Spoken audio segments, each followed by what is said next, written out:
Hello friends, मैं हूँ Roshni. Welcome to Tapti study classes channel. तो आज हम देखने वाले कक्षा 9 विकास संस्कृत विषय का रिवीजन टेस्ट पेपर, तो जो कि क्या हमारा लास्ट रिवीजन टेस्ट पेपर है। तो इसके बाद आपको चैनल पे बने रहना है, क्योंकि यहाँ पर हम आपको सारे हैंड रिटन नोट्स अपलोड कराएंगे।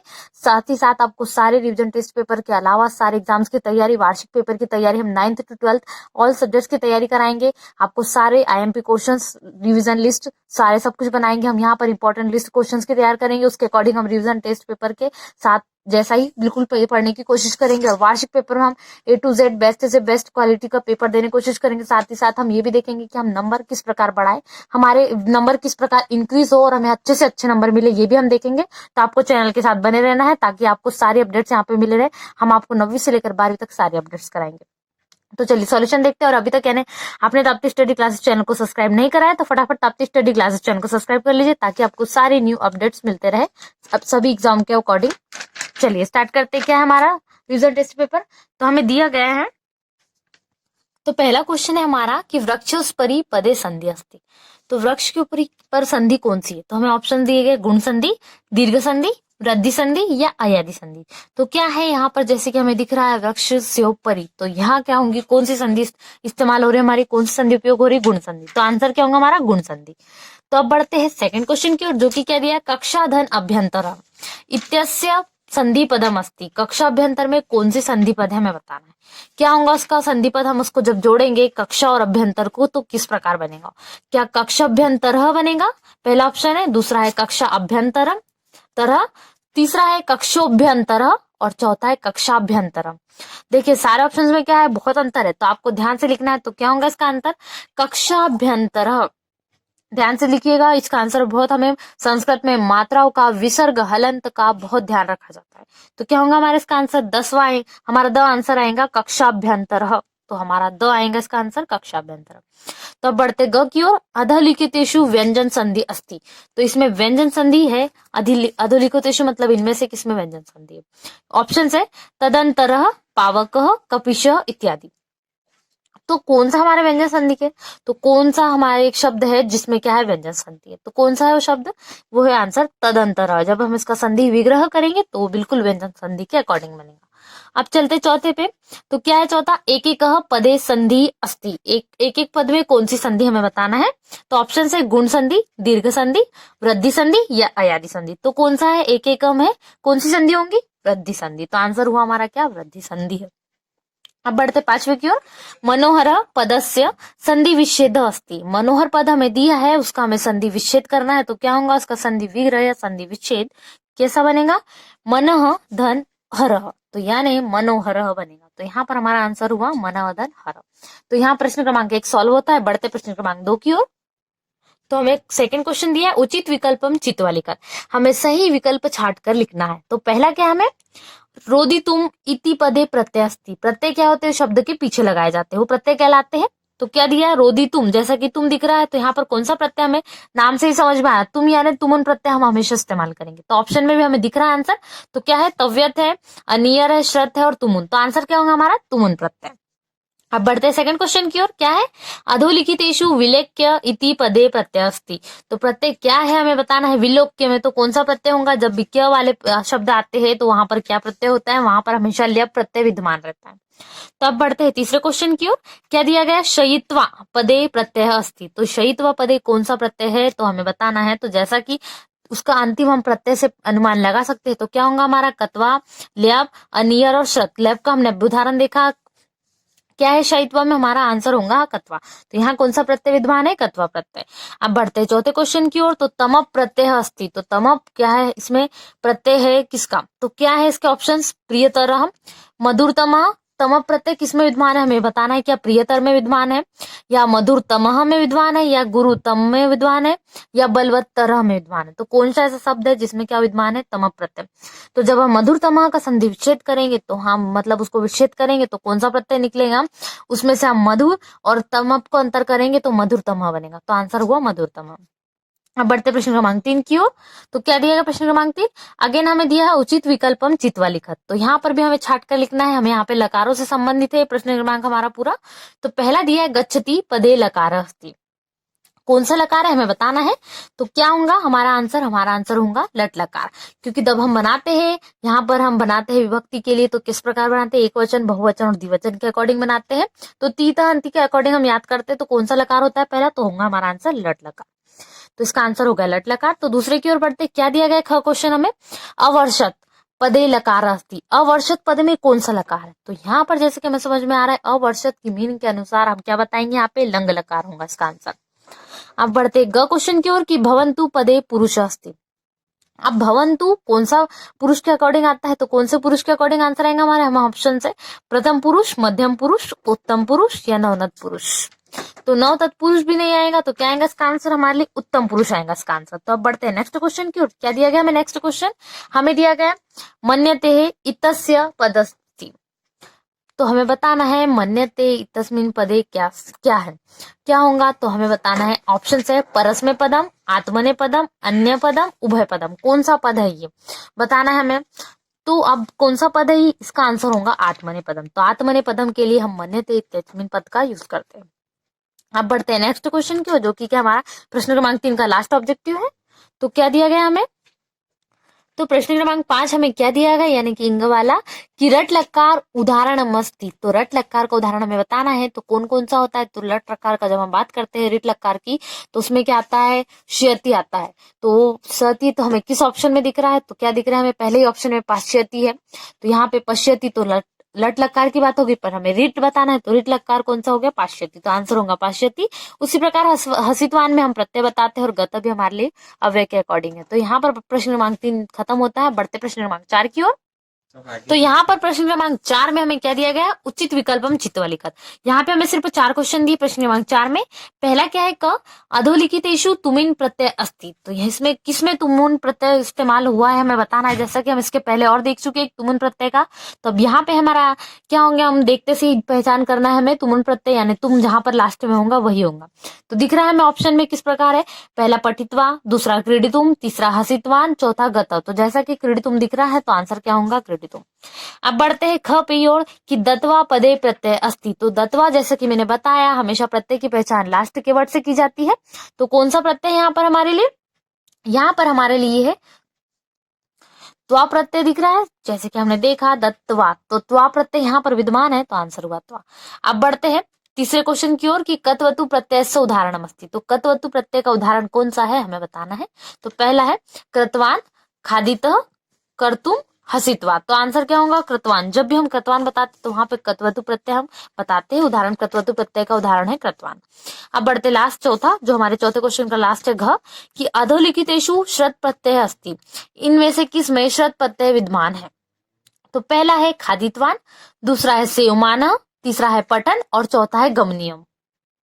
तो यहाँ पर अब प्रश्न क्रमांक 4 में सुधार कर लीजिए, यहाँ पर हमें कत्वा प्रत्यय विद्यमान होना चाहिए, क्योंकि त्वा प्रत्यय हम यूज नहीं करेंगे। तो हमारा आंसर क्या होगा कत्वा प्रत्यय। तो आंसर लिखेंगे आप स कत्वा। तो इसको सुधार कर लीजिए बिल्कुल याद से, आपके एक भी नंबर नहीं कटना चाहिए। अब प्रश्न क्रमांक हमने क्या देखा था 4 की श्रत प्रत्यय किसमें विद्यमान है। तो श्रत के लिए सब यूज होंगे हमारे लिए। तो हमारा आंसर क्या होगा पठन, यहाँ पे ध्यान देना है। तो पठन आंसर क्या होगा हमारा, बिल्कुल सही होगा। अब प्रश्न क्रमांक 5 हमें क्या दिया गया है कि श्लोक पूर्ति करुत। हमें श्लोक की पूर्ति करना है। पहला श्लोक क्या है, प्रिय वाक्य प्रदान है, इसको हमें पूर्ति करना है। तो प्रिय वाक्य प्रदान है, तो यहाँ पे इसको प्रिय वाक्य प्रदान है मैंने इस प्रकार लिखा है। तो क्या होगा सर्वे तुष्यंती जंतव, ये होगा इसका आंसर। अब बढ़ते दूसरे के लिए, क्या है गुणेश्वेव ही कर्तव्य। तो ये श्लोक क्या है, गुणेश्वेव ही कर्तव्य। तो यहाँ होगा प्रयत्न पुरुषेह सदा, इसका आंसर होगा। तो ये जो मैंने ब्लैक पेन से अंडरलाइन किया है ये हमारा आंसर है। तो यहाँ पर प्रश्न क्रमांक 5 खत्म होता है। बढ़ते प्रश्न क्रमांक 6 की ओर। प्रश्न क्रमांक 6 में हमें क्या दिया गया है, उदाहरण मनुसृत्य कोष्ठक गतेषु पदेषु पंच विभक्ति है प्रयोगम कृत्वा रिक्त स्थानानि पूर्यत। यानी कि हमें यहाँ कोष्ठक में जो दिए गए पद उसमें सभी में पंच विभक्ति प्रयोग करना है, उसके बाद में हमें रिक्त स्थान की पूर्ति करना है।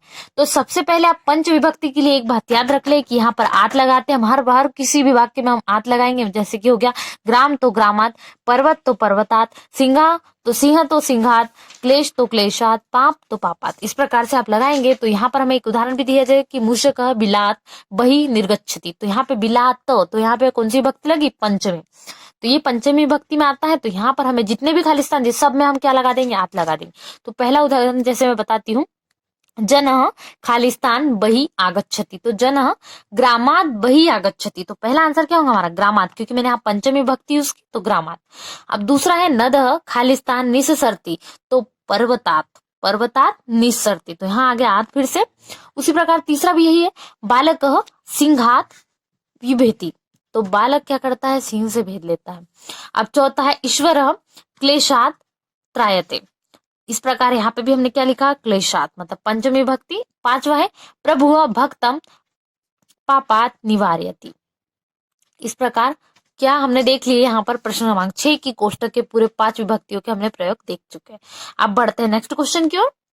तो जैसा कि प्रश्न क्रमांक 6 में अगेन दिया गया है, तो अधोलिखित प्रश्नानाम उत्तराणि एक पदेन लिखत, हमें एक पद में वाक्य में सिर्फ एक पद में उत्तर लिखना है, एक शब्द में उत्तर लिखना है इन प्रश्नों के। क्या है पहला प्रश्न, कवि का संबोधयति, कवि क्या बजा रहा है, कवि क्या संबोधित कर रहा है, तो क्या वीणा, तो वीणा में आएगा हमारा पहला आंसर। दूसरा हमारा स्वर्ण काक कान अखादत, तो क्या आएगा इसका आंसर, हमें सिर्फ एक पद में उत्तर लिखना है इसका, तो आएगा तंडुलान। तो अब बढ़ते थर्ड क्वेश्चन की ओर। क्या दिया गया हमें, कुंभकार घटान किमर्थ रचयति, तो कुंभकार घटान किमर्थ रचयति, तो आंसर सिर्फ एक पद में लिखना हमें, क्या धर्मार्थ। अब बढ़ते हैं नेक्स्ट क्वेश्चन की ओर। तो हमारा चौथा क्वेश्चन है जीमूत वाहन कस्य पुत्र आसित, जीमूत वाहन किसका पुत्र था, तो क्या आंसर है जीमूत केतोह, तो आंसर हुआ जीमूत केतोह। पांचवा है विस्तत क्षीण कीदृश भवति, क्या है, तो इसका आंसर होगा अक्षीण। आप बढ़ते छठवीं की ओर, कह त्रंदालुह भवति, तो बालह त्रंदालुह भवति, सिर्फ बालह लिखना है हमें, बालह। अब बढ़ते प्रश्न क्रमांक 7 की ओर, जो कि क्या है हमें विभक्ति दी गई, तो क्या है अधोलिखित शब्दानाम रूपाणी त्रिशु वचनेषु लिखत, हमें क्या लिखना है इसके 3 वचन लिखना है, कुछ शब्द दी इनकी विभक्ति हमें दी है, विभक्ति के अकॉर्डिंग हमें तीनों वचन लिखना है। तो कौन सी विभक्ति दी, हमें सबकी डिफरेंट विभक्ति दी, एक भी सेम नहीं दी है। तो हमें पहले बालक दी है, बालक शब्द दिया है, और उसकी कौन सी विभक्ति लिखना है, पंचमी विभक्ति। तो आप यहाँ पे हेडिंग डाल सकते हैं बालक पंचमी विभक्ति, तो यहाँ पे बालक पंचमी विभक्ति आप डालिए, उसके प्रकार कॉलम से बनाइए, तो यहाँ पे आप कॉलम अकॉर्डिंग बना लेंगे, तो क्या बनेगा, पहले विभक्ति, फिर एक वचन, द्विवचन और बहुवचन, ये सब कॉलम में आपको कॉमन बनाना है। इस प्रकार आप बना लेंगे तो यहाँ पर आपके बन जाएंगे कॉलम। तो पहला मुझे पंचमी विभक्ति दी बालक की, तो क्या होंगी बालक की पंचमी विभक्ति, जैसे कि हमने इसके पहले भी क्या करा है, हमने सॉल्व करा जो कोष्टक, उसमें वहां पे भी हमने पंचमी विभक्ति लगाई, तो यहाँ पर भी हम क्या लगाएंगे पंचमी, तो यहाँ पे मैंने बताया आत आता है, तो बालक का क्या हो जाएगा बालकात, बालकाभ्याम बालकेभ्य, तो यहाँ पर बालकाभ्याम होगा, यहाँ पे आप गलती बिल्कुल ना करें, तो क्या होगा मैं लिख के बता देती हूँ, बालकाभ्याम, इस प्रकार से आप लिखेंगे बालकाभ्याम, और बहुवचन क्या होगा बालकेभ्य, तो यहाँ पर आपको स्वर्ग और हलंत का बहुत विशेष ध्यान रखना है। तो ये हो गई बालक की विभक्ति, कौन सी, पंचमी। अब गुरु की हमें दी गई सेकंड नंबर, गुरु की द्वितीय विभक्ति, क्या होंगी गुरु की द्वितीय विभक्ति, तो गुरु की द्वितीय विभक्ति होंगी गुरुम गुरु गुरुन, यहाँ पे आपको बनाना है, तो बिल्कुल आप ऐसे ही हलंत लगाए, इसमें कोई भी चेंज ना करें, क्योंकि संस्कृत में नंबर सबसे ज्यादा यहीं पर कटने के चांसेस होते हैं। तो यहाँ से हमने गुरु की विभक्ति देख ली। अब हमें थर्ड क्या दी गई शाला, और चौथे दी है कवि की। तो शाला की किस प्रकार बनेगी चतुर्थी विभक्ति, शालाये, शालाभ्याम, शालाभ्य, क्या बनेगी इस प्रकार शाला, शालाये, शालाभ्याम और शालाभ्य, तो यहाँ पर आप विसर्ग लगाना बिल्कुल ना भूले। तो ये हो गई हमारी क्या चतुर्थी विभक्ति। अब पांचवी क्या दी गई हमें, चौथी क्या दी गई कवि, कवि की हमें द्वितीय विभक्ति बनाना है, तो क्या होंगी कवि की द्वितीय विभक्ति, एक वचन बहुवचन और द्विवचन के अकॉर्डिंग बनाना है, तो द्वितीय होंगी कविम, कवि, कविन, बिल्कुल आपको ऐसे ही लिखना है, हलंत विसर्ग में आप बिल्कुल भी कोई गलती ना। तो यहाँ पर हो गया हमारा क्या प्रश्न क्रमांक 7 कंप्लीट होता है। बढ़ते हैं प्रश्न क्रमांक 8 की ओर। क्या दिया गया प्रश्न क्रमांक 8, अधोलिखितेषु गद्यांशम द्वयम पठित्वा प्रश्नानाम उत्तराणि संस्कृते लिखत, हमें 2 गद्यांश दिए, इनको पढ़कर हमें प्रश्नों के उत्तर लिखना है। तो किस प्रकार है हमारे गद्यांश, तो पहला हमें क्या दिया गया है, पहला हमें ग्राम के बारे में दिया गया, जहां पर एक निर्धन महिला के बारे में बताया गया है, फिर उसकी पुत्री वगैरह, ऐसा हमें एक गद्यांश दिया है, उसके कुछ क्वेश्चन है, 5 क्वेश्चन है पहले के, और दूसरा एक गद्यांश हमें और दिया गया है, एक पर्वत के अकॉर्डिंग है वो गद्यांश, वहां पर हमें कुछ दिया है, पुत्र और बेटे की कहानी दी है, और तो उसके ऊपर कुछ क्वेश्चन आंसर। तो पहले हम पहला गद्यांश देख लेते क्या होंगे इसके क्वेश्चन आंसर। ग्रामे का औसत, तो ग्राम में कौन कौन रहती थी, तो क्या है ग्राम में एका निर्धना वृद्धा स्त्री निवासत, तो कौन रहती थी ग्राम में, कौन निवास करती थी, ग्राम में एक विधवा स्त्री निवास करती थी। दूसरा क्वेश्चन है दुहिता की दृश्य आसित, दुहिता कैसी थी, तो दुहिता विनम्रा मनोहरा च आसित, कैसी थी वो, विनम्र और मनोहर दोनों थी। तो अब पढ़ते नेक्स्ट क्वेश्चन की ओर। तो नेक्स्ट क्वेश्चन है माता पुत्रीम किम आदिशत। तो किम आदिशत जैसा कि हमें इसका सेंटेंस में ही गद्यांश में मिल जाएगा इसका आंसर। तो क्या है, माता स्थाल्याम तंडुलान निक्षिप्या पुत्रीम आदिशत। तो यहाँ पर होता है आंसर कंप्लीट। अब चौथा क्वेश्चन क्या दिया है, काकः कुत्र आगच्छत। काक कहाँ गया था, काक कहने को वह कहाँ गया था, काकः समुद्र तस्या समीपम, समुद्र के समीपम आ गया था। तो यहाँ पर हमारे 4 क्वेश्चन कंप्लीट हुए। अब संधि विग्रह हमें दिया है, कालांतरम इत्यस्य संधि विग्रहम कृत्वा संधि नाम लिखत। संधि विग्रह तो करना ही है, साथ ही साथ हमें संधि का नाम भी लिखना है। तो 5वां क्वेश्चन को हम देखते हैं। तो यहाँ पे कालानंतरम की मैंने संधि विच्छेद की है, संधि विग्रह किया है। तो आप यहाँ पर एक चीज नोट करें, संधि का नाम लिखना बिल्कुल भी ना भूलें। यदि आपने संधि का नाम नहीं लिखा तो आपके नंबर कट सकते हैं। तो यहाँ पे पहले संधि विग्रह करेंगे आप, काल धन अनंतरम। तो संधि नाम होगा क्या, अनंतरम दोनों विभक्त हो रहा है, तो यहाँ पे स्वर और व्यंजन के अकॉर्डिंग क्या होंगी, दीर्घ संधि होंगी। तो आंसर हुआ हमारा दीर्घ संधि। यहाँ पर हमने एक पैसेज कंप्लीट कर लिया, मतलब एक गद्यांश को कर लिया। अब दूसरा हमें हिमवान पर्वत के अकॉर्डिंग दिया है और 2 पिता और पुत्र हिमजू उसके ऊपर है। तो हम देखते हैं क्या है। पहला क्वेश्चन है इसका, नगेंद्र कीदृश अस्ति। कहाँ पर रहता था नगेंद्र, तो क्या, सर्वरत्न भूमि। तो इसका आंसर हुआ सर्वरत्न भूमि है। अब ख में दिया है कंचनपुर कुत्र अस्ति। तो कंचनपुर क्या नो ऊपरी विभति अस्ति। तो यहाँ पे इसका आंसर हो गया कंचनपुर वाले का। अब दूसरा में कंचनपुर नगरे कह अस्ति, कौन रहता था कंचनपुर नगर में, तो जिमुत केतु ग्रहोधाने तम कल्पतरम स्थितम। तो ये इसका आंसर हुआ तीसरे का। नहीं, ये घ का आंसर है जिमोतो केतु, जो हमने करा है कि जिमोतो केतु ग्रहोधाने कह स्थितम। तो जीमोत केतु ग्रह धाने क्या कल्पतरम स्थितम। यहाँ पर मैंने पहले क्या करा है, घ को सॉल्व कर लिया, उसके बाद ग को। तो आप तीसरा नंबर ये ग को दे, क्योंकि यहाँ पर मैंने क्वेश्चन नंबर के अकॉर्डिंग पहले ये पेपर के अकॉर्डिंग मैंने घ को उतारा था, तो मैंने यहाँ पे घ सॉल्व कर लिया, उसके बाद मैंने क्वेश्चन नंबर ग को सॉल्व किया। तो तीसरा क्या है हमारा, कंचनपुर नगरे कह वस्ती। तो कंचनपुर नगरे आएगा श्रीमान विद्याधरपति वस्ती। तो यहाँ पर क्वेश्चन नंबर हमारे आगे पीछे हो गए, आप सीक्वेंस में करें तो ग पहले करें आप हमेशा, उसके बाद में घ। तो यहाँ पे मैंने क्वेश्चन पेपर के अकॉर्डिंग जो मुझे दिया था मैंने पहले वो सॉल्व कर लिया। तो यहाँ पर आप जो ये हमारे लिए कौन सा आंसर हो गया 4 का। तो यहाँ पे जो जिमुत केतु ग्रह धानो कह की जगह पे सिर्फ आपको क्या लिखना है, तम कल्पतरम, सिर्फ इतना वर्ड आपको यूज करना है। और जो हमें दिया गया है कंचनपुरे कह वस्ती, तो कंचनपुरे कह वस्ती में आप सिर्फ क्या वो यूज करोगे, यहाँ पर श्रीमान विद्याधरपति। कंचनपुर में कौन रहते थे, तो कौन रहते थे, श्रीमान विद्याधरपति। तो 5वां है जिमुत वाहनस्य पिता का, कौन थे जिमुत वाहन के पिता, तो कौन थे, जिमुत केतु। तो जिमुत केतु क्या हो गया हमारा आंसर हो गया। आप बढ़ते हैं नेक्स्ट क्वेश्चन की ओर, प्रश्न क्रमांक 9 की ओर। तो प्रश्न क्रमांक 9 हमें क्या दिया गया है, अधोलिखितेषु पद्यांश द्वयम पठित्वा प्रश्नानाम उत्तराणि संस्कृत लिखत। हमें अगेन 2 पद्यांश दी है, उसको पढ़कर हमें उसके उत्तर लिखना है। तो क्या है पहले हमें एक पद्यांश दिया है 2 लाइन का, उसके हम अकॉर्डिंग क्वेश्चन तो क्या है, नद्यः स्वयमेव किम न पिबन्ति। तो क्या होगा इसका आंसर, नद्यः स्वयमेव नाभः न पिबन्ति। तो आंसर हुआ नाभः न पिबन्ति। सेकंड है वृक्षः किम कुर्वन्ति। वृक्ष क्या देते हैं हमें, क्या करते हैं, फल देते हैं। तो वृक्षः फलानि कुर्वन्ति। तीसरा है के सस्यम न अदन्ति। तो क्या आएगा, वारिवः न अदन्ति। अब तीसरा है सताम प्रकृति कीदृशी भवति। तो शताम प्रकृति परोपकाराय भवति। 5वां में क्या दिया गया है, वारिवाह इति पदस्य कह अर्थ। इसका अर्थ क्या है हमें बताना है। तो क्या है इसका अर्थ, इसका अर्थ होता है दिशानुशासनम। तो दिशा के अनुसार हम जो बताते हैं वही है। अब बढ़ते हैं, हमें जो दूसरा पद्यांश दिया वो क्या है, तो उसके क्वेश्चन आंसर किस प्रकार है हम देखते हैं। तो दूसरे पद्यांश क्या है, हमें क्या दिया गया है। तो यहाँ पर भी हमें क्वेश्चन दिए गए 5। तो क्या है पहला क्वेश्चन, गुणा केशु भवंती। तो गुणा गुणगेशु भवंती। तो इसका आंसर हुआ गुणगेशु। अब दूसरा है गुणः निर्गुणम प्राप्य के भवंती। तो क्या होगा इसका आंसर, गुणः निर्गुणम प्राप्य दोषः भवंती। अब तीसरा हमें क्या दिया गया, नदः किम प्रवहन्ति। नदी से क्या बहता है, तो आस्वाद्य तो यहाँ प्रवंती। हमें चौथा दिया गया है नदः जलम समुद्र मासाधम कथम भवति। तो नदः जलम समुद्र मासाधम भवनत्य पेया भवति। ये हमारा आंसर होगा। 5वां है प्राप्य इति पदे कह प्रत्यय। हमें प्रत्यय बताना है, जैसा कि मैंने बताया हमें पहले भी हम इसके सॉल्व कर चुके हैं क्वेश्चन जो हमने देखे ऑब्जेक्टिव में। तो क्या होगा इसका आंसर, लेप्य प्रत्यय आएगा। तो आंसर हुआ लेप प्रत्यय। अब बढ़ते हैं नेक्स्ट क्वेश्चन, क्वेश्चन नंबर 10 की ओर। तो क्वेश्चन नंबर 10 हमें क्या दिया गया है, युग्म मेलनम करू। तो हमें युग्म मेलन मतलब सही जोड़ी बनाना है। तो यहाँ पे अ और ब हमें 2 कॉलम दिए गए, यहाँ पर हमें सही जोड़ी बनाना है। पहला क्या है, सरस्वती कॉलम, पहले में कॉलम में सरस्वती आम्रम पवनः और तटे। तो यहाँ पे क्या होगा, सरस्वती के लिए हमें क्या है, तीरे आएगा, समीर आएगा, या वाणी या रसाल। तो सरस्वती देवी क्या है, वर देवीणा वादनी, हम ये पाठ पढ़ते हैं। तो क्या है, सरस्वती देवी हमारी वाणी है। तो यहाँ पर सरस्वती का क्या आएगा, वाणी। अब दूसरा है आम्रम। तो आम्रम क्या होता है, आम्रम में क्या होता है, रस होता है, तो रसालह आएगा। तीसरा दिया है पवनः। पवन यानी क्या है, इसका पर्यायवाची शब्द होता है समीरः।